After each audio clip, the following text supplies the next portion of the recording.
Welcome to a special bonus episode of The Search for Gillian Gold. While our main investigation has focused on Gillian's disappearance and the secrets of Carston, the reoccurring theme of the Carston lights has left us with many unanswered questions. Are these lights simply a local phenomenon, or could they be something more? To help us explore these questions, we've invited a leading UFO expert, Dr. Mark Davis, to join us today. Dr. Davis, thanks for joining us. It's a pleasure to be here. The Carston Lights case is a fascinating one, and I'm eager to share my insights. Dr. Davis, for our listeners who may not be familiar with your work, could you tell us a little bit more about your background and your expertise in the field of UFO studies? Certainly. I've been researching UFOs and unexplained aerial phenomena for over 20 years. My background is in astrophysics, but my interest in the unknown led me to this field. I've investigated numerous cases around the world, analyzing witness testimony, radar data, and photographic evidence. So, to give our listeners a broader understanding of your work, would you elaborate on a few cases you've investigated that bear similarities to the Carston lights? Certainly. While each UAP case is unique, there are recurring patterns and characteristics. One case that comes to mind is the Phoenix Lights incident in 1997.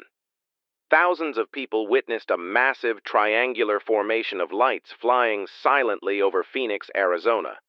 The sheer scale of the event and the number of credible witnesses made it particularly compelling. The lights displayed unusual behavior, hovering and maneuvering in ways that are inconsistent with conventional aircraft. While official explanations were offered, many witnesses remain unconvinced.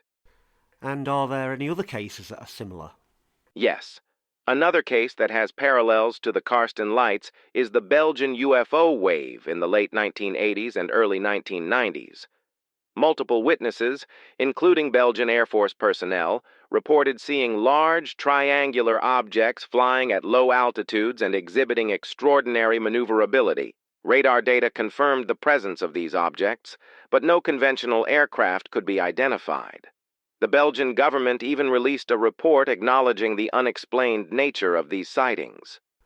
So how do these cases relate to the Carston lights?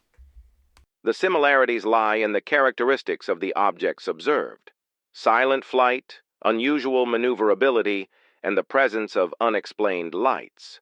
In the Carston Lights case, the orbs and spheres of light are reminiscent of the lights seen in the Phoenix Lights and Belgian UFO wave incidents.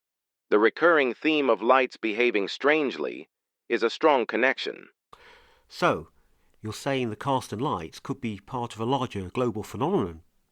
It's a possibility. UAP sightings have been reported all over the world, and they often share common characteristics. It's important to consider the possibility that we're dealing with a phenomenon that transcends national borders and conventional understanding.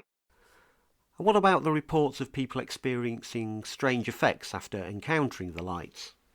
That's another common thread in UAP encounters. Witnesses have reported a wide range of physiological and psychological effects, from headaches and nausea to temporary memory loss and altered states of consciousness. These effects suggest that UAPs may be emitting some kind of energy or radiation that affects the human nervous system.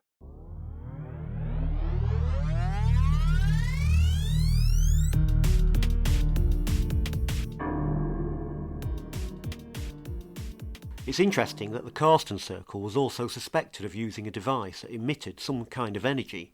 That is a very interesting correlation. It might be that these circles are attempting to harness an energy that is also seen in these UAPs. And what are your initial thoughts on the Carston lights? Based on the reports we've gathered, we're dealing with strange orbs or spheres of lights appearing silently in the night sky, moving in erratic patterns and vanishing without a trace. Well, the first step is to rule out any conventional explanations. Could these lights be misidentified aircraft, weather phenomena, or even drones? We've considered those possibilities, but many of the sightings defy easy explanation. Witnesses describe the lights as being unlike anything they've ever seen before. They move in ways that seem to defy the law of physics, and they exhibit characteristics that are not consistent with known aircraft or natural phenomena. That's certainly intriguing.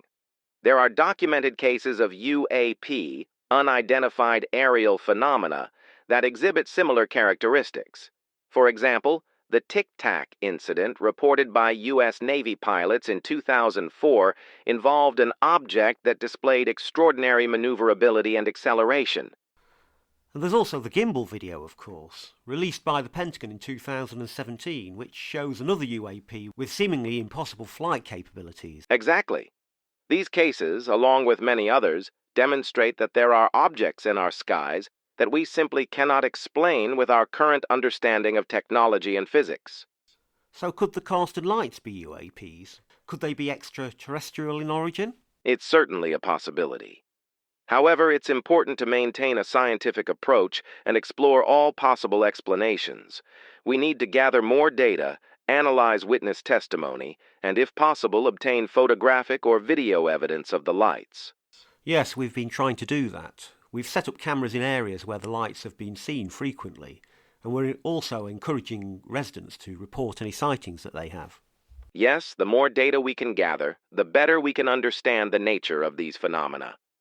It's also important to consider the historical context. Karsten has a long history of strange occurrences and folklore associated with lights in the sky. Could there be a connection between these historical accounts and the modern sightings? That's something we've been investigating as well. There's definitely a sense that Karsten is a place where the lines between reality and folklore blur.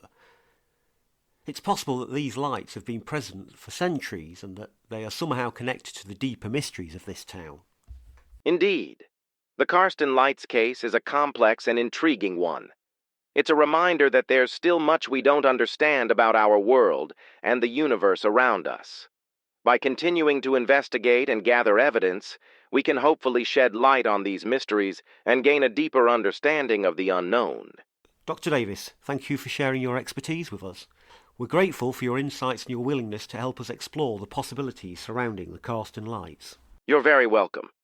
I'm eager to see what your investigation uncovers.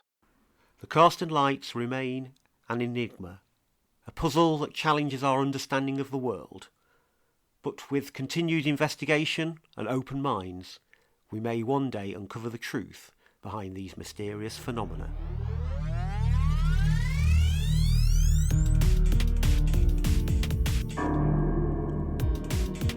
The Search for Gillian Gold is written and presented by Stuart Wheeldon. Theme music is UFO Experimental by Bruno Magic.